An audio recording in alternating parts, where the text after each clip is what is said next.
Marcus Sullivan adjusted his worn baseball cap and checked his reflection in the elevator's polished steel doors. The man staring back at him bore little resemblance to the CEO, whose face graced the covers of Forbes and Fortune magazines. Gone was the tailored Armani suit, replaced by faded jeans and a simple blue work shirt. His usually perfectly styled hair was deliberately tousled, and he'd traded his expensive Italian leather shoes for scuffed work boots as the elevator climbed toward the 42nd floor of Sullivan Industries headquarters. Marcus felt his heart racing with a mixture of excitement and apprehension. This undercover operation had been months in the planning, born from a growing concern that he'd lost touch with the very people who made his empire possible: the cleaning staff, security guards, maintenance workers, and other support personnel, who kept the massive corporate machine running smoothly. The elevator dinged softly as it reached his destination. Marcus stepped out into the pristine hallway, his eyes taking in details he'd never noticed during his usual executive visits. The marble floors gleamed under the soft LED lighting, and the walls displayed expensive artwork that probably cost more than most of his employees made in a year. For the first time, he wondered what it felt like for someone earning minimum wage to walk through these opulent corridors every day. "You must be Mike," said a stern-faced woman, approaching him with a clipboard. This was Janet Morrison, the night shift supervisor, whom Marcus had only known as a name on reports until now. "I'm Janet. You'll be working the executive floors with Maria Santos. She's been with us for 8 years, so listen to what she tells you." Marcus nodded, adopting the slightly nervous demeanor he'd practiced. "Yes, ma'am. Thank you for the opportunity." Janet's expression softened slightly. "We're short-staffed, so we need people who will actually show up and work hard. Maria's good people, she teach you right. But I warn you, some of these executives leave their offices like pigsties, and they expect everything spotless by morning."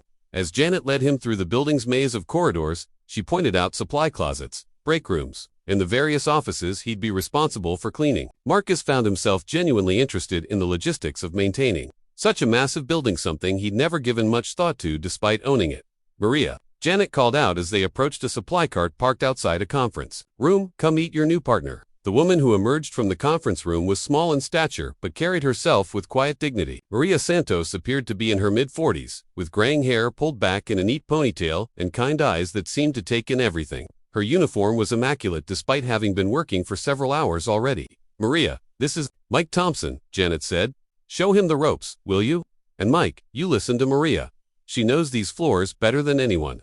After Janet left, Maria studied Marcus with a perceptive gaze that made him slightly uncomfortable.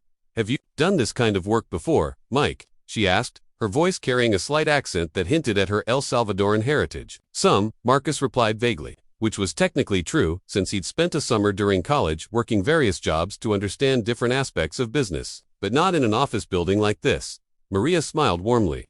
"Don't worry, it's not so hard once you learn the routine. The most important thing is attention to detail. These people notice everything, and Janet's fair but strict. You do good work, she'll take care of you." As they began their rounds, Marcus was amazed by Maria's efficiency and thoroughness. She had a system for everything, from the order in which she cleaned offices to the specific products she used for different surfaces. More impressive was her knowledge of the building's occupants and their individual preferences and habits. "Mr. Davidson, in 4201, always leaves his coffee cup on the windowsill," she explained as they entered a spacious office. "And see how I arrange his papers. He likes them in neat stacks, aligned just so. It takes an extra minute, but he always says good morning to me now, which he didn't do for the first 2 years I cleaned his office." Marcus found himself genuinely impressed by Maria's professionalism and attention to detail. As they worked, she shared stories about various executives, their quirks, their kindnesses, and sometimes their rudeness. She spoke without malice, simply as someone who had observed human nature for many years. "The key," Maria said, as they cleaned what Marcus recognized as his own office, though he said nothing, "is to be invisible but thorough. Most of them don't really see us, which can hurt sometimes, but it also means we can do our job without interference. Occasionally, though, you meet someone who remembers you're human too." It was nearly midnight when they took their first break. The break room was small and windowless, with a few plastic chairs, a microwave, and an old refrigerator that hummed loudly. Maria pulled a thermos of coffee from her locker and offered to share it with Marcus. "Tell me about yourself, Mike," she said, settling into one of the plastic chairs with a slight wince. "What brings you to night shift cleaning?" Marcus had prepared a cover story, but sitting across from this genuine, hard-working woman, he found himself sticking as close to the truth as possible. "I needed a change," he said. "I was in an office job that was, well, it wasn't fulfilling. I wanted to do something more honest, more straightforward." Maria nodded thoughtfully. "I understand. I had dreams once to wanted to be a teacher, but life has a way of changing your plans. She smiled, but Marcus caught a hint of sadness in her eyes. My husband got sick when my children were small, and we needed steady income with health insurance. This job provided that. What happened to your husband? Marcus asked gently. He passed away 5 years ago, Maria said matter-of-factly, though her voice softened. Cancer. The bills were, ... double quotes. She paused, seeming to catch herself. Well, that's life, isn't it? We do what we must for our families. Over the following weeks, Marcus found himself looking forward to his shifts with Maria. She was an excellent teacher, showing him not just how to clean efficiently, but how to take pride in the work itself. Under her guidance, he learned to see the cleaning not as menial labor, but as an essential service that created a pleasant, professional environment for hundreds of people. Marcus began to notice things about the building and its operations that had been invisible to him as CEO. He saw how the executive floors received priority treatment, while the lower floors often made do with older equipment and supplies. He observed the way some managers treated the cleaning staff, most with polite indifference, but some with genuine warmth and others with dismissive rudeness that made his blood boil. More importantly, he got to know Maria as a person. She had 2 children, David, 22, who was finishing his engineering degree at the local university, and Carmen, 19, who was studying to be a nurse. Maria had worked nights for 8 years so she could be home during the day when her children were young, helping with homework and attending school events. Now she continued working nights because the slight pay differential helped cover her children's college expenses. David wants me to quit and find a day job now that he's almost graduated, Maria told Marcus one evening as they cleaned a particularly messy conference room. He says he'll help support me once he gets his engineering job. But I don't want to be a burden to my children. I want them to use their education to build their own lives.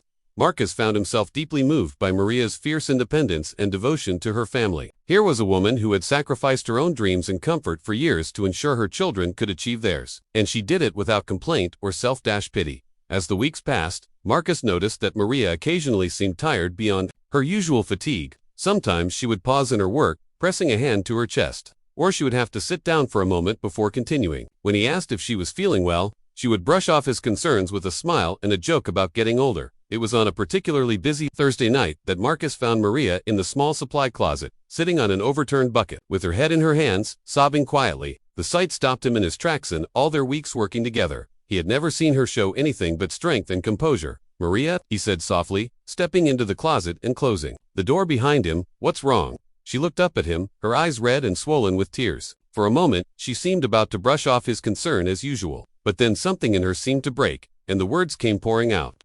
"I went to the doctor yesterday," she said, her voice barely above a whisper.